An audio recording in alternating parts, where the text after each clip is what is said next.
नमस्कार दोस्तों, मैं भाविनी मिश्रा अपने चैनल में आप सभी का स्वागत करती हूँ। तो आइए सुनते हैं हल षष्ठी की व्रत कथा। लली छठ की यह 6 कथाएं जरूर सुननी चाहिए। हाथ में आप 3 कप चावल और फूल लेके यह कथा सुने और कथा सुनने के बाद यह छठ माता को आप अर्पित कर दें। तो चलिए शुरू करते हैं कथा। एक बार द्वापर युग में धर्मराज युधिष्ठिर और भगवान श्री कृष्ण एक स्थान पर विराजमान थे। तब धर्मराज युधिष्ठिर बोले कि हे भगवान, इस जगत में पुत्र प्राप्ति की मनोकामना पूर्ण करने वाला कौन सा व्रत उत्तम है? तब भगवान श्री कृष्ण बोले, हे राजन, हल षष्ठी के समान उत्तम कोई भी दूसरा व्रत नहीं है। युधिष्ठिर बोले, हे महाराज, यह व्रत कब और किस प्रकार करना चाहिए? श्री कृष्ण जी बोले कि हे राजन, मथुरापुरी में एक राजा कंस था। सुर नर मुनि सब उसके अधीन थे। राजा कंस की बहन का नाम देवकी था। वह विवाह हुआ तो कंस ने उसका विवाह वासुदेव के साथ करा दिया। जब वो विदा होकर ससुराल जा रही थी, तभी एक आकाशवाणी हुई कि हे कंस, जिस देवकी को तू इतने प्रेम से विदा कर रहा है, उसकी गर्भ से उत्पन्न होने वाले 8वें बालक द्वारा तेरी मृत्यु होगी। यह सुनकर कंस ने क्रोध में भरकर देवकी और वासुदेव को बंदी बना लिया और जेल खाने में डाल दिया। समय बीतने के बाद देवकी के पुत्र पैदा हुए। कंस एक एक करके सभी को मारता जाता। जब देवकी के 6 पुत्र मारे गए, तब एक दिन देवलोक से महामुनि नारद देवकी से मिलने जेल खाने पहुंचे और उन्हें दुखी देखकर कारण पूछा। देवकी ने रोते हुए सारा हाल बताया।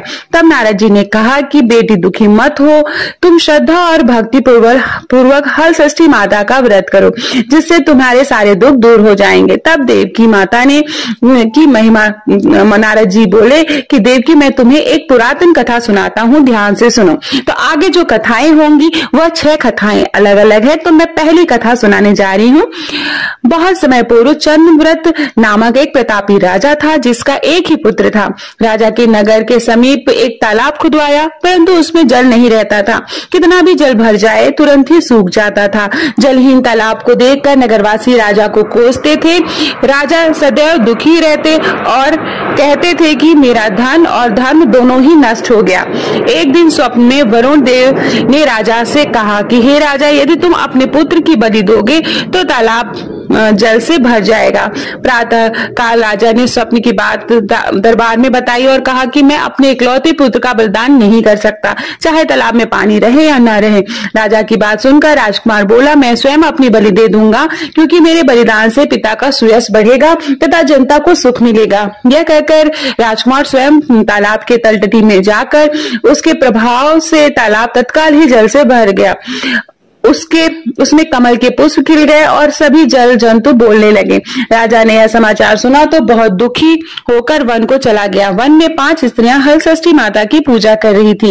राजा द्वारा व्रत विधि पूछने पर स्त्रियों ने माता की महिमा का वर्णन किया, जिसको सुनकर राजा वापस लौट आए और रानी ने कहा कि तुम भी हल षष्ठी माता का व्रत तथा पूजन करो। राजा की बात सुनकर रानी उसी दिन व्रत रखकर पूजा करने लगी, जिसके प्रभाव से कुछ समय बाद राजकुमार तालाब के बाहर आकर खेलने लगा। राजा यह सुनकर प्रसन्न हुए और राजकुमार को महल में ले आए। तभी से रानी प्रतिवर्ष हल षष्ठी माता का व्रत करने लगी। ये थी प्रथम कथा। अगली कथा, दूसरी कहानी मैं सुनाने जा रही हूँ। तो चलिए बोलते हैं जय मां हल षष्ठी की। उज्जैन नगरी में एक पुरुष के 2 स्त्रियां रेवती तथा मानवती थी। भाग्य से मानवती के 2 लड़के थे, परंतु रेवती के कोई भी संतान ना थी। सौत के 2 लड़कों को देखकर वह हमेशा ईर्ष्या से जला करती थी। एक दिन ईर्ष्या के वशीभूत होकर वह मानवती से बोली, बहन, तुम्हारे पिता बहुत बीमार हैं, उन्होंने तुम्हें देखने के लिए बुलवाया है। अभी एक राहगीर संदेश देकर गया है। यह सुनकर मानवती अपने दोनों पुत्र रेवती को सौंपकर पति की आज्ञा लेकर अपने पिता के घर चली गई। इधर रेवती ने सौत के 2 लड़कों को मारकर गांव के बाहर जंगल में फेंक दिया। उधर मानवती पिता को सकुशल देखकर चकित हुई और अनिष्ट की आकांक्षा से वापस लौटने लगी। तब मानवती की माता बोली कि हे बेटी, आज हल षष्ठी माता का व्रत है, अतः आज मत जाओ। बात सुनकर मानवती ने व्रत रखकर शाम को हल षष्ठी माता का पूजन किया और प्रार्थना की कि हे माता, मेरे बच्चों को संकट से बचाए रखना तथा दीर्घायु करना। दूसरे दिन वह माता पिता को प्रणाम करके अपने घर को चली। गांव के बाहर दोनों बच्चों को खेलता देखकर वह सोचने लगी कि मेरे बच्चों को यहाँ कौन लाया। यह बच्चों ने कहा कि हमें तो विमाता रेवती ने मारकर यहाँ फेंक दिया था। सायंकाल देवी माता आकर उन्हें जीवन दान दे गई। इसे हलषष्ठी माता की कृपा मानकर मानवती माता का गुणगान करती हुई अपने घर को आई। गांव की सभी स्त्रियां सुनकर आश्चर्य करने लगी और उसी दिन से सभी हलषष्ठी माता का पूजन और व्रत करने लगी। तो चलिए बोलिए छठ मैया की जय। अगली कहानी, तीसरी कहानी मैं सुनाने जा रही हूँ। दक्षिण दिशा में एक सुंदर नगर में एक धनवान ग्वाला रहता था। उसकी पत्नी अत्यंत चालाक तथा कंजूस थी। अपने 5 पुत्रों के साथ वह सुख से रहती थी। एक दिन हलषष्ठी के दिन वह ग्वालिन गाय के दही को भैंस का दही बताकर दही बेच आई, जबकि इस दिन भैंस का दही लेने का विधान है। इसके इस पाप से 5 पुत्र मर गए। तब ग्वालिन माथा पटक पटक कर रोने लगी। इतने में उसकी एक पड़ोसन ने आकर कहा, हालचाल पूछा। उसने रोते हुए सारी बात बताई और बोली, ग्वालिन तुम तुरंत ही सभी के घर जाकर वह दही वापस लेकर भैंस का दही देकर आओ। यह सुनकर ग्वालिन सभी के घर जाकर वह वापस भैंस का दही देकर आई, जिससे हलषष्ठी माता का कोप शांत हो गया और उनकी कृपा से ग्वालिन के 5 पुत्र जीवित हो गए। इस ग्वालिन की उस दिन से हलषष्ठी माता का व्रत तथा पूजन करने लगी, अतः उसका जीवन सुख में व्यतीत होने लगा। तो चलिए बोलिए हलषष्ठी मैया की जय। चौथी कहानी में बताने जा रही हूँ। चौथी कहानी, दक्षिण दिशा में पहाड़ों के बीच सघन वन में एक गांव बसा हुआ था। उस गांव में एक धनी भिल्ली निवास करती थी। वह भिल्ली एक दासी थी जो बड़े सुंदर स्वभाव की थी। उसके 2 सुंदर रूपवान बालक थे तथा मालकिन भिलिनी की 5 लड़कियां थीं। भिलिनी दासी के दोनों सुंदर बालकों को बहुत प्यार करती थी। इस प्रकार भादो मास की छठ को भिल्ली ने दासी को जंगल से लकड़ी लेने को भेज दिया। दासी लकड़ी लेने जंगल में गई। इधर उसके बच्चों का गांव के लड़कों से झगड़ा हो गया और उन्होंने दासी के बच्चों को मार डाला। भिल्ली ने दुखी होकर उन्हें गांव से बाहर ले जाकर जला दिया और उनकी अस्थियां घर ले आई। उधर दासी वन से लकड़ियां लेकर वापस चली तो नदी किनारे मुनि के आश्रम में 5 स्त्रियों को पूजा करते देखकर उसने उन स्त्रियों के साथ बड़े प्रेम से माता की पूजा की और अपने बच्चों के कल्याण के लिए माता से प्रार्थना की। उसने माता के इस व्रत को सदा करने का संकल्प किया। जब वह लकड़ी लेकर वापस चली तो गांव के समीप पहुंचकर देखती है कि उसके दोनों बच्चे खेल रहे हैं। उसने दोनों बच्चों को प्रेम से गोदी में उठा लिया और अपने घर लेकर आए। मालकिन भिल्ली ने यह देखकर चकित होकर पूछा कि तब दासी ने माता के व्रत तथा पूजा का सब हाल कह सुनाया। माता के व्रत का प्रभाव देखकर मालकिन ने भी व्रत करने का संकल्प किया और सुखी हो गए। तो चलिए बोलते हैं जय हलषष्ठी मैया की जय। 5वीं कहानी मैं सुनाने जा रही हूँ। 5वीं कहानी, दक्षिण दिशा में एक अति सुंदर नगर था।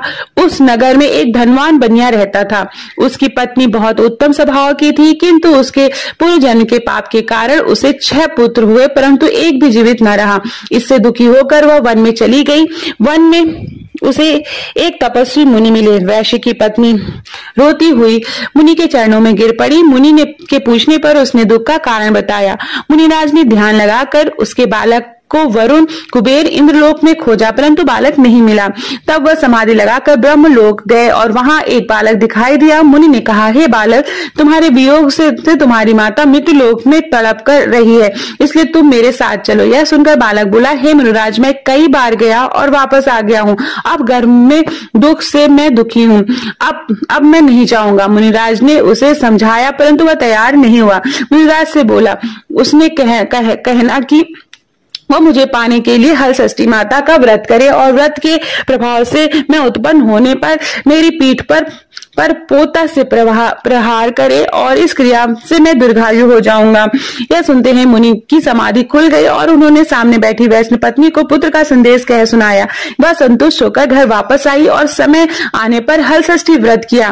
पुत्र रत्न उत्पन्न होने पर उसने पूजा के अंत में बालक की पीठ पर पोता मारा, जिसके प्रभाव से वह दीर्घायु हो गया। अब वह वणिक पत्नी के सदैव हलषष्ठी माता के व्रत करने का संकल्प लेकर सुखपूर्वक पूर्वक जीवन व्यतीत करने लगी। तो बोलिए हल षष्ठी मैया की जय। छठवीं कहानी मैं सुनाने जा रही हूँ।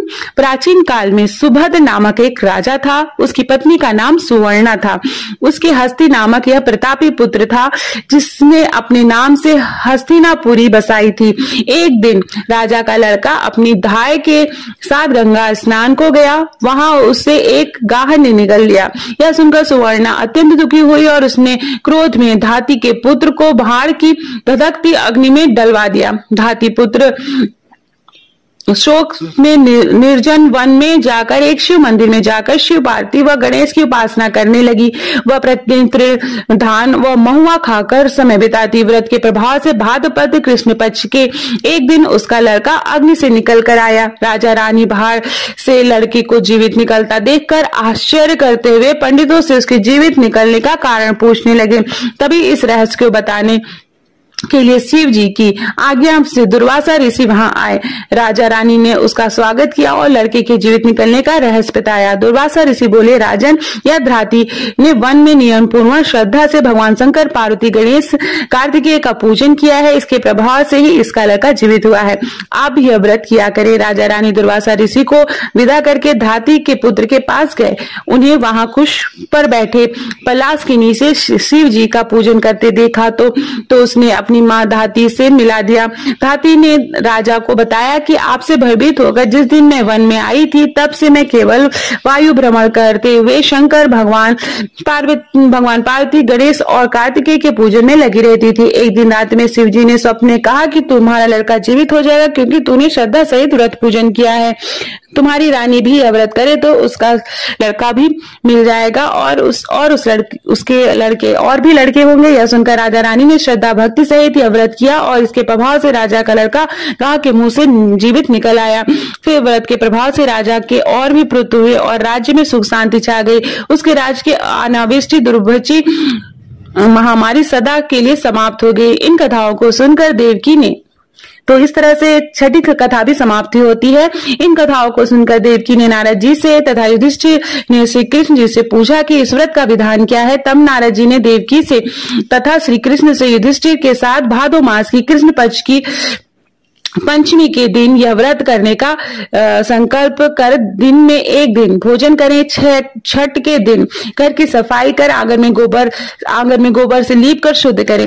नदी, तालाब और कुएं के जल में स्नान कर एक बार धुला हुआ कपड़ा धारण कर सौभाग्य से समस्त श्रृंगार से सुसज्जित होकर दोपहर के बाद सुंदर स्थान पर गौ के गोबर से लीप कर चौक बनाकर हल षष्ठी माता की मूर्ति बनाएं या कागज या भैंस से घी के सिंदूर मिलाकर मूर्ति बनाकर पीठा या कुश या पलाश के पत्ते के आसन पर स्थापित करें और पूर्व मुख होकर पूजा करें। पूजा के स्थान पर बच्चों के खिलौने तथा पोता रखें। कलश तथा गणेश जी की पूजा करके श्रद्धा के साथ हल षष्ठी माता की पूजा करें। कृत्रिम तालाब बनाकर उसमें जल देवता वरुण जी का पूजन कर व्रत की कहानियां पढ़ें और सुने। पूजा के अंत में महुए के पत्ते में जल के उपजे धान का प्रयोग करें और भोजन करें।